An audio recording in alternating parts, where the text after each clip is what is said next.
bacterial endospores.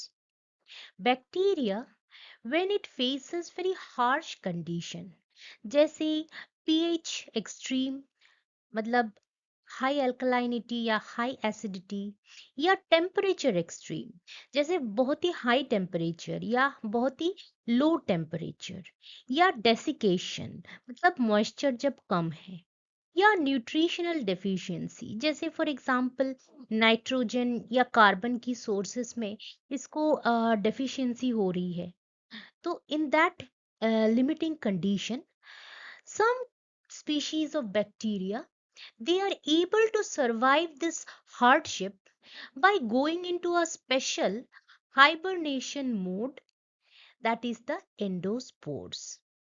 जैसे mammals में, जैसे for example the polar bear, बहुत ही लो टेम्परेचर में it is able to survive by hibernation, वैसे ही माइक्रोबियल माइक्रोबियल स्पीशीज में, स्पेशली बैक्टीरिया में, कुछ कुछ स्पीशीज ऑफ बैक्टीरिया ऐसे हैं, they are able to pass the hard phase of their life in a hibernation mode, जहाँ पे इसकी जो है मेटाबॉलिज्म एकदम ना के बराबर रहती है, और इसकी जो इंटरनल स्ट्रक्चर भी बहुत ही डिहाइड्रेटेड हो जाती है।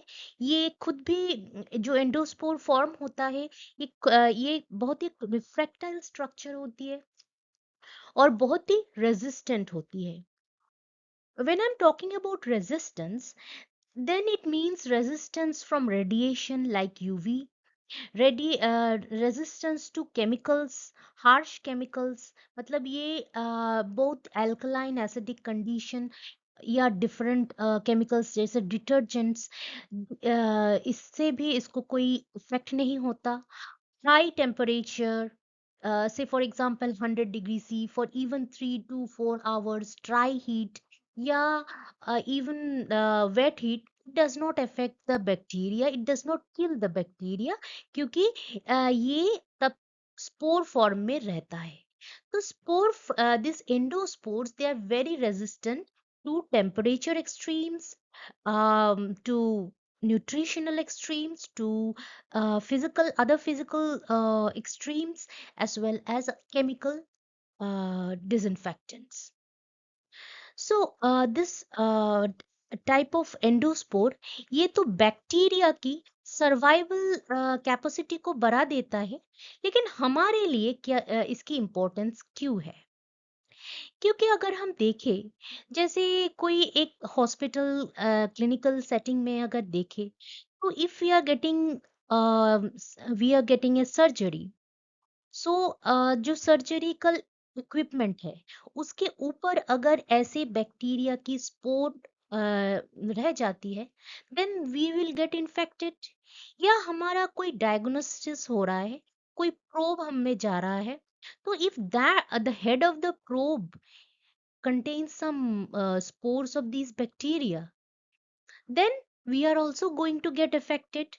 So इसीलिए it is very important from the nosocomial infection point of view, especially many bacteria, for example bacillus anthracis that causes anthrax, produces these endospores. इसके अलावा भी bacillus cereus that causes food poisoning, clostridium परफ्रिंजेंस जो gas gangrene करता है, then clostridium botulinum, ये भी जो है बोटुलिज्म करता है। तो we are seeing that many spore forming bacteria are pathogenic to human in various form, that is why it is important to study this endospore. ये बीएससी एमएससी दोनों syllabus में है, और काफी बार सीएसआर नेट में भी ये this topic is very important. Hello friends, I am doctor Ayantika Das and welcome to Botany with Ayantika. I've made many other videos regarding bacteria, and you can go to the microbiology playlist and watch those videos, जिसकी link मैंने description box में डाल के रखी है। So let's begin the video. ये जो endospore form होता है, मोस्टली ये ग्राम पॉजिटिव बैक्टीरिया में ही होता है. For example, Bacillus subtilis produces this endospore. It's very common. Clostridium is also very common, especially Clostridium tetani that causes tetanus. They have this endospore forming capacity. Sporohalobacter, Anabacter, Helicobacterium, ये सारे जो है जो भी phylum फॉर्मिक्यूटिस में है, they all form this endospore. और ये जो एंडोस्पोर है, इसकी खासियत ये है कि ये फिजिकल केमिकल स्ट्रेस को झेल सकता है. Physical stress means UV radiation जो है इसको झेल सकता है, ड्राई एंड वेट हीट को झेल सकता है. फिर ये जो है केमिकल स्ट्रेस, जैसे डिटर्जेंट, डिसइंफेक्टेंट हो गया, so all this can be it is resistant to it. इसके अलावा भी कोई अगर एंटीबायोटिक है, it is also antibiotic resistant. एक चीज मैं लिखना भूल गई, लाइजोजाइम. लाइजोजाइम जो कि हमारी एक सलाइवरी एंजाइम है. तो नॉट ओनली सलाइवरी एंजाइम, हमारे जितने भी म्यूकोसल सीक्रेशन, जैसे टीयर, टीयर में भी ये लाइजोजाइम, मतलब आंसू में भी ये लाइजोजाइम पाए जाते हैं. इसका मेन फंक्शन, सलाइवा या आंसू दोनों में ही इसका फंक्शन रहता है कि जो बैक्टीरिया है इसको मारना. पर अगर हमारे आंख में इसकी जो स्पोर है एक बार आ जाता है, not even the tear can wash it down, and not even the tear can kill it. हमारे सेम केस अगर कोई एंडोस्पोर हमने खा लिया, फॉर एग्जाम्पल जो बैसिलस सीरस है, दैट कॉजेज फूड पॉइजनिंग. अगर हमारे फूड में इसकी स्पोर आ गई है, तो जो हमारी जो सलाइवा में लाइजोजाइम है, it will not be able to break down this endospore. तो जो है ये हमारे बॉडी में इन्फेक्ट कर लेगा. So this is also resistant to the lysozyme enzyme in our body.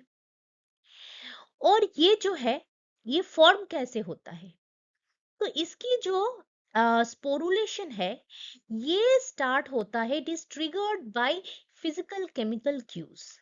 अब फिजिकल क्यूज मतलब टेम्परेचर एक्सट्रीम. केमिकल क्यूज अगर देखेंगे तो कोई भी कार्बोहाइड्रेट या मतलब कार्बन या नाइट्रोजन डेफिशिएंसी, मतलब कार्बोहाइड्रेट या प्रोटीन सोर्स की जो डेफिशिएंसी है, इससे ये ट्रिगर्ड हो जाती है. तो बेसिकली ये जो स्ट्रक्चर फॉर्म होता है, ये काफी लंबा समय तक मेटाबॉलिकली इनएक्टिव रह सकता है, which means that it can live for even many years, from months to many years. ये इनएक्टिव स्टेट में रहता है. और इसकी जो है फॉसिल फॉर्म में भी हम इसकी जो एंडोस्पोर वाला स्ट्रक्चर है, we can find it in very fossilized form also inside any one bee that was trapped in a amber. तो एम्बर जो है, एम्बर में कोई बी था, तो उसकी पेट से ये एंडोस्पोर जो है पाए गए, which means that ये काफी लंबे, मतलब millions of years it can maintain this structure. So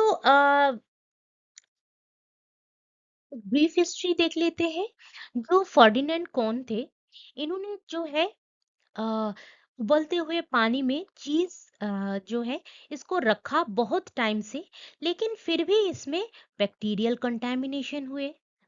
तब जाके इनको ऐसा लगा कि कुछ ऐसा स्ट्रक्चर है जो बैक्टीरिया फॉर्म कर लेता है, जो कि बॉइलिंग को भी रेजिस्टेंट होता है. So that is the first notion of spore started to develop from that there. इसके अलावा भी स्टाइन सिगर्डसन ने, इन्होंने क्या किया, इन्होंने इनको, ही वाज एन एस्ट्रोफिजिस्ट, सो इनको जो है ये बैक्टीरियल स्पोर जैसे structure, he viewed it and in a very fossilized form. तो क्योंकि उस जमाने, मतलब इतना बहुत पुराना 40 मिलियन ईयर्स वाला फॉसिल्स था, उतने पुराने फॉसिल में अगर स्पोर पाया गया है, तो ही कंक्लूडेड दैट ये जो स्पोर है they must be resistant to radiation, क्योंकि उस टाइम जो है एटमॉस्फेयर इतनी बनी नहीं थी, इतनी मोटा एटमॉस्फेयर नहीं बना था। तो अर्थ was constantly bombarded with meteorites and all, and also radiation level काफी हाई थी। तो these pores were are very high in this radiation also. Sporulation, जो sporulation है it generally take 8 hours to complete, and it is getting triggered by physical, chemical, uh, inhospitable condition. And क्या क्या conditions है मैं इतने तक तो बता ही चुकी हूँ, तो I am not going to repeat.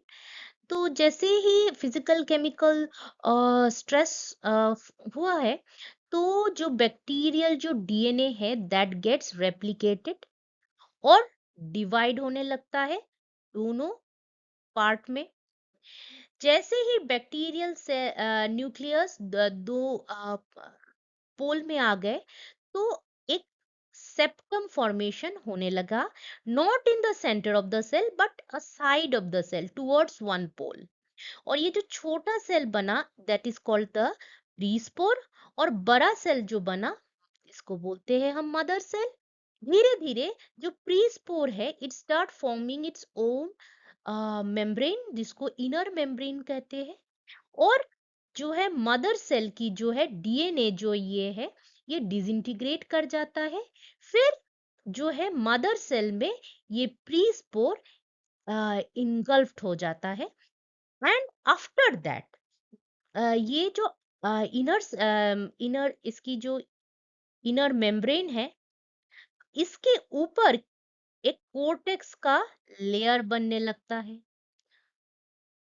तो कोर्टेक्स का लेयर बनने के बाद ये और भी दूसरे दूसरे लेयर्स बनाने लगता है, और इसकी जो अंदर में डीएनए है that gets protected by many DNA associated protein and as well as calcium dipicolinate।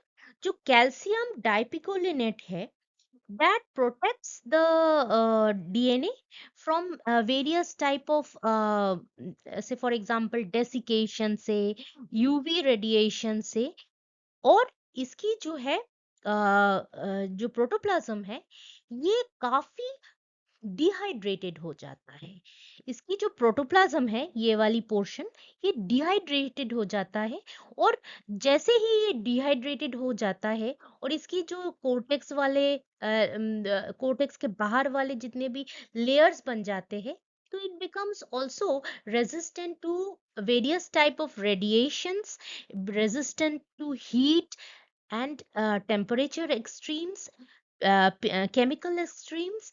तो ये बहुत ही रेजिस्टेंट हो जाता है, and that phase is called maturation. ये जो रेजिस्टेंस डेवलप करने लगता है दैट इज मैच्यूरेशन। और इसमें और भी एक होता है, then during the maturation it becomes refractile and then क्या होता है, कभी मदर सेल के अंदर ही ये स्पोर रह जाती है, या कभी कभी ये जो है मदर सेल की जो वॉल है it burst to release the spore. तो दोनों ऑप्शन ही हो सकता है, but the spore is going to stay as it is for very long period of time till the favorable condition again regains। Endosporogenesis जो मैं इतना देर तक बता रही थी, यही स्टेजेस है, थोड़ा पॉज करके आप पढ़ लेना। तो एक बार जो स्पोर फॉर्मेशन हो गया उसके बाद तो ये ऐसे ही डोरमेंट स्टेट में रह जाता है। लेकिन कभी फेवरेबल कंडीशन आ जाता है, तो then it starts the process of reactivation, and ये जो है डोरमेंसी से धीरे धीरे वेजिटेटिव स्टेज में आ जाता है। तो क्या हम देखते हैं कि कोई भी जो वेजिटेटिव स्टेट है ऑफ द बैक्टीरिया, अगर अनफेवरेबल कंडीशन अनफेवरेबल कंडीशन आया तो इट फॉर्म्स एंडोस्पोर। जैसे ही एंडोस्पोर फेवरेबल कंडीशन इसको मिल गया, फेवरेबल कंडीशन मिल गया, तो again it forms the vegetative stage. तो ये वेजिटेटिव स्टेज में वापस आने का जो प्रोसेस है, reactivation process, that is divided into three processes: activation, germination and outgrowth. अगर हम एक्टिवेशन देखें तो एक्टिवेशन जो है ये ट्रिगर्ड होता है, एक तो फ्री ऑक्सीजन हो, न्यूट्रिशन भी बहुत ज़्यादा है, वाटर कंडीशन भी बहुत ही ज़्यादा है, टेम्परेचर भी ठीक ठाक है for growth of the bacteria. तो ये सारे कंडीशंस जैसे ही फुलफिल हो जाते हैं तो the bacteria it takes cues कि इसको सिग्नल मिलता है कि जितना conditions needed for life is there, तो ये अपना जो है एक्टिवेशन प्रोसेस स्टार्ट कर देता है। एंड एक्टिवेशन प्रोसेस स्टार्ट करने के बाद ये क्या करते हैं, ये अपना जो मेटाबॉलिक एक्टिविटी बढ़ा देता है। Actually what it does is that जो स्पोर है ये वाटर इनटेक करने लगता है और इसकी जो साइज बढ़ने लगती है। जैसे ही साइज बढ़ने लगती है मतलब इसमें इसके अंदर में वाटर आ गया है। जैसे ही वाटर आ जाता है तो इसकी जो मेटाबॉलिक एक्टिविटीज ये बढ़ जाती है। जैसे ही मतलब मेटाबॉलिक एक्टिविटी बढ़ना मतलब क्या है, नए केमिकल सिंथेसाइज होने लगे। जैसे ही नए केमिकल सिंथेसाइज होने लगे मतलब क्या, केमिकल्स कैसे सिंथेसाइज होते हैं, डीएनए जो है, तो डीएनए जो है ये क्या करेगा, एमआरएनए, डीएनए से एमआरएनए बनाएगा मतलब ट्रांसक्रिप्शन होगा। ट्रांसक्रिप्शन होके ये एमआरएनए क्या बनाएगा, फिर बाद में एमआरएनए बनाएगा प्रोटीन। सो जो न्यू केमिकल कंपोनेंट ये बेसिकली प्रोटीन से तैयार होते हैं। तो ये जो है एंटायर प्रोसेस चालू हो जाता है। जैसे ही ये एंटायर प्रोसेस चालू हो जाता है तो जो एंडोस्पोर पहले बहुत ही रेजिस्टेंट था, resistant to temperature, pressure, chemicals and radiation, antibiotics, ये सारे रेजिस्टेंस लॉस होने लगता है। And the bacteria it starts its vegetative cell stage. मतलब क्या, एक बैक्टीरिया से ये दो बैक्टीरिया या मतलब अपना reproduction again it starts.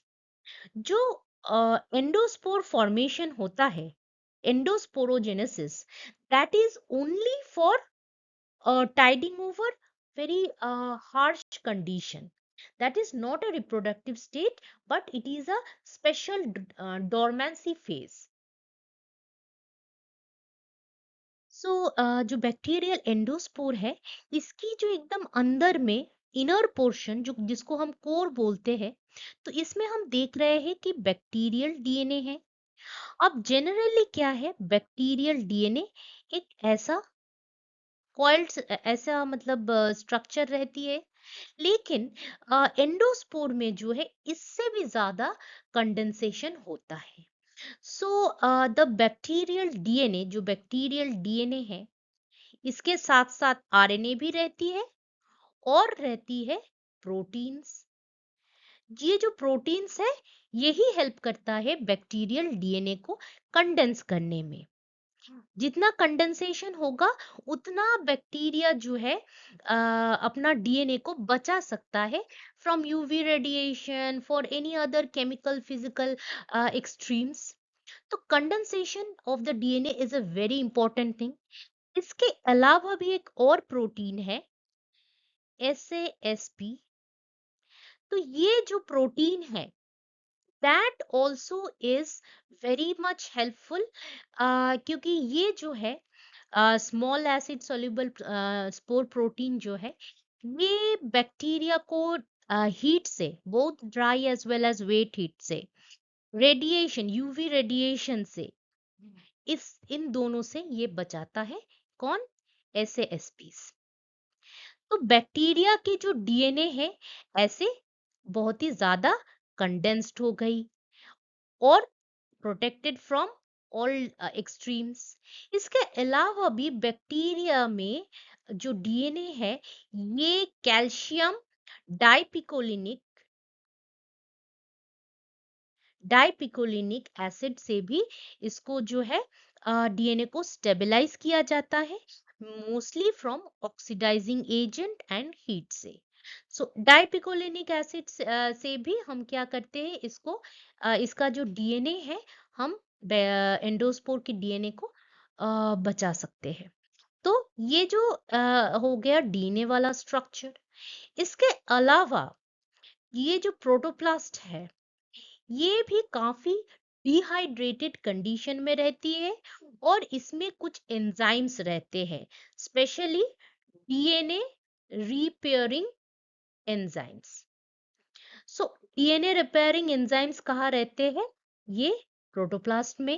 And this protoplast that is in the core, protoplast काफी डिहाइड्रेटेड कंडीशन में रहते हैं। तो जो कोर है, कोर की एक मेम्ब्रेन रहती है, जो सबसे इनर वाला membrane, that is the inner four membrane.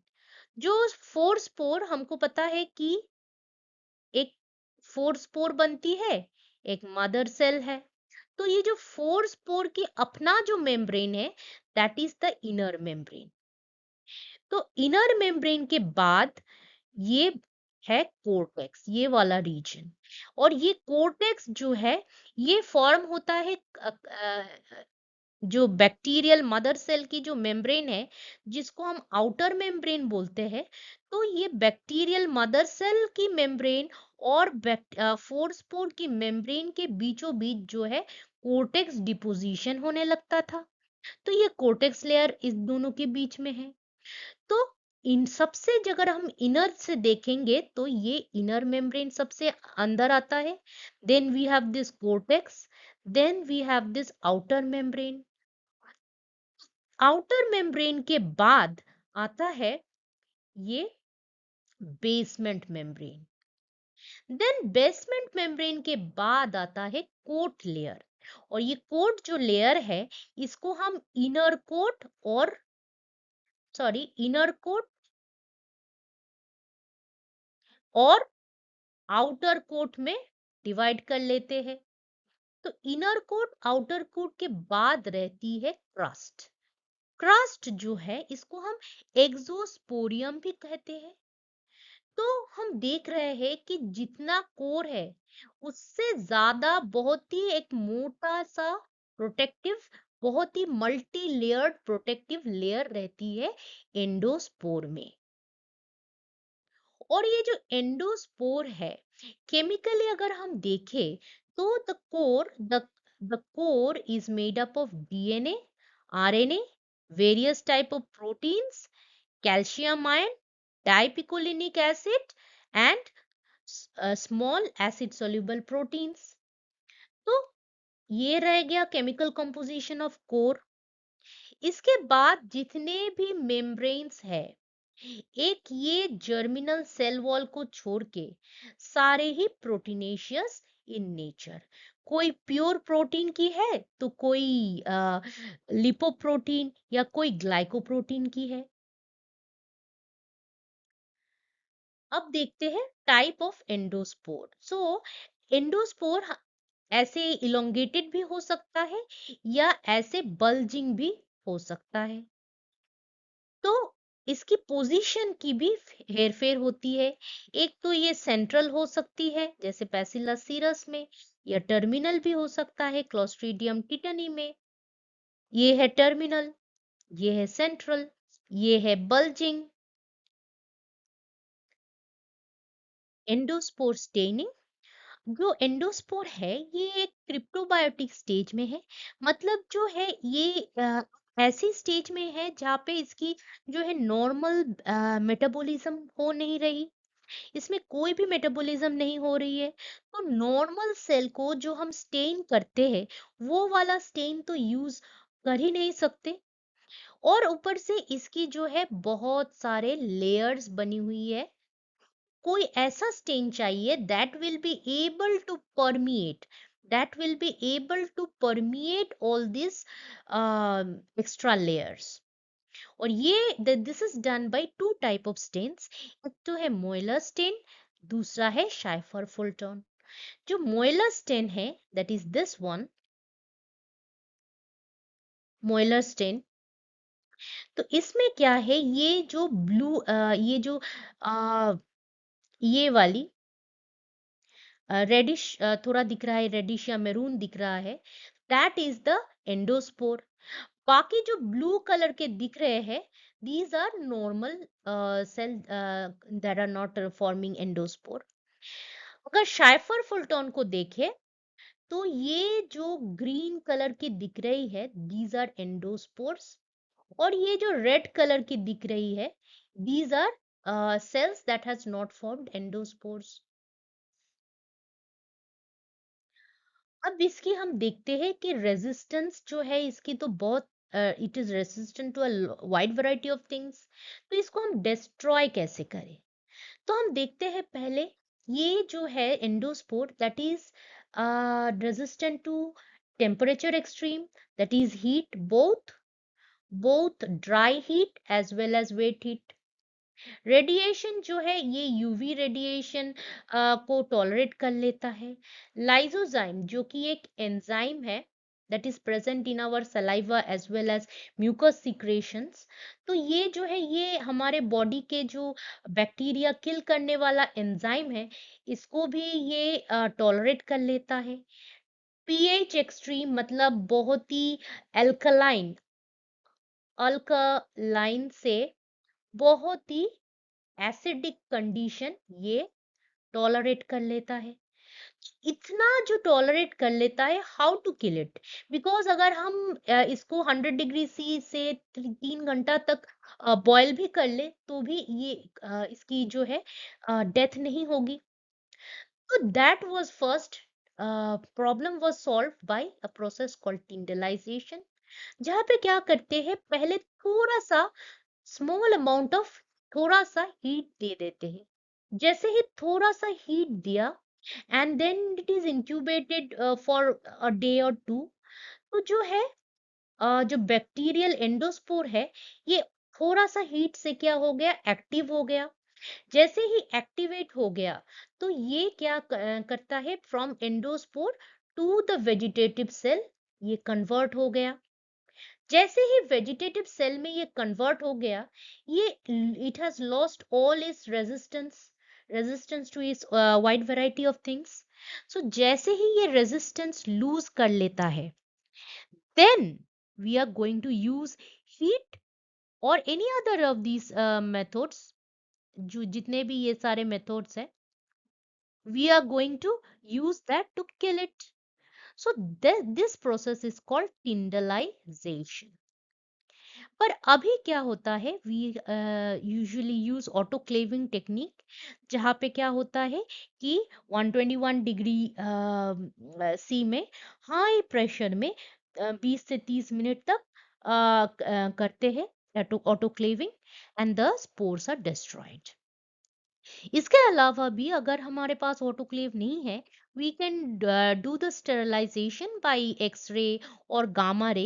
ये यूवी रे जो है इससे रेजिस्टेंट है, लेकिन एक्सरे गामा रे ये आयोनाइजिंग रेडिएशन है, तो इससे ये रेजिस्टेंट नहीं है। अपार्ट फ्रॉम दैट बहुत ही जो ये इथिलीन ऑक्साइड या सोडियम हाइपोक्लोराइड जो है, ये दोनों chemical, specially if you consider the clinical setting, इन दोनों में ये दोनों प्रोडक्ट्स यूज होते हैं, specially on the surgical equipments. They are dipped in this ethylene oxide and sodium hypochlorite solution.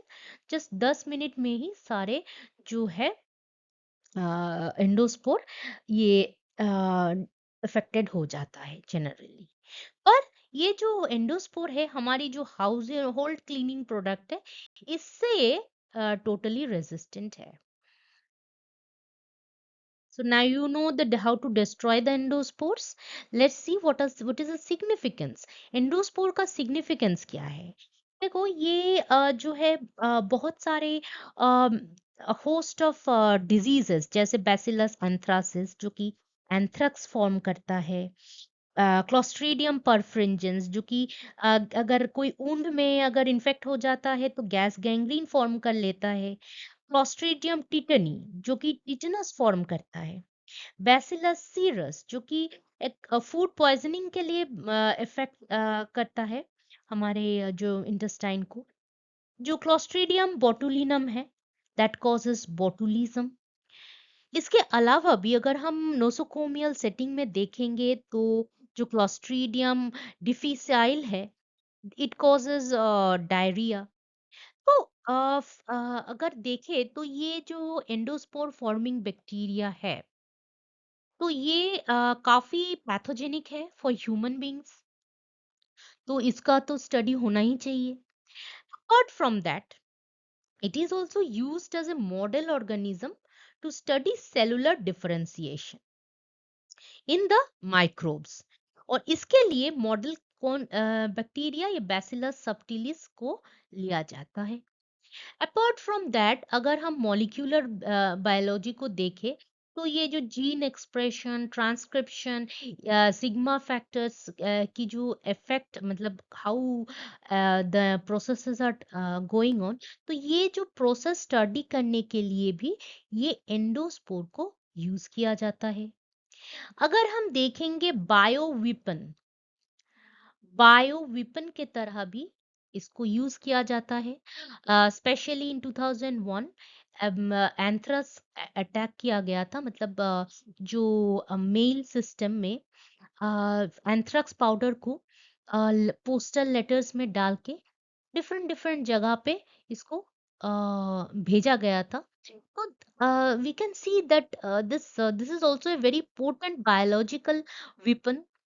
Apart from that अगर हमको देखना है अपना ऑटोक्लेव जो है या हॉट एयर ओवन जो है ये ठीक से फंक्शन करना है कि नहीं आफ्टर ऑटोक्लेविंग या हॉट एयर ओवन को यूज करने के बाद, we have to just look out for these strains Geobacillus and Bacillus species for checking out how the autoclave or hot air oven it is working properly or not। तो इसके लिए भी हम endospore को use करते हैं। Apart from that कुछ recombinant protein तैयार करने के लिए भी ये कुछ कुछ स्ट्रेन की बैसिलस सबटिलिस की हम यूज करते हैं। So that was all about the endospore. इसके अलावा भी बैक्टीरिया एक्सोस्पोर भी फॉर्म करता है that is generally done by the actinomycetes, जहाँ पे सेल के बाहर स्पोर बनती है ना कि सेल के अंदर। तो इसके बाद में मैं वीडियो बनाने वाली हूँ अबाउट द पैरास्पोरल क्रिस्टल जो कि एंडोस्पोर रिलेटेड ही टॉपिक है। और कोई डाउट इंक्वायरी हो तो please write it in the comment section. कोई नया वीडियो बनानी है तो also write it in the comment section. अगर वीडियो अच्छा लगा है तो please hit the like button, share it with your friends and please subscribe कीजिएगा चैनल को। Thanks again for watching this video. मैं ऐसे ही वीडियोस बनाती रहती हूँ बोटनी रिलेटेड टॉपिक पे। You can go to my channel जहाँ पे मैंने अलग से प्लेलिस्ट में बहुत सारे टॉपिक्स पे वीडियो बना के रखी है। Thanks again for watching this video.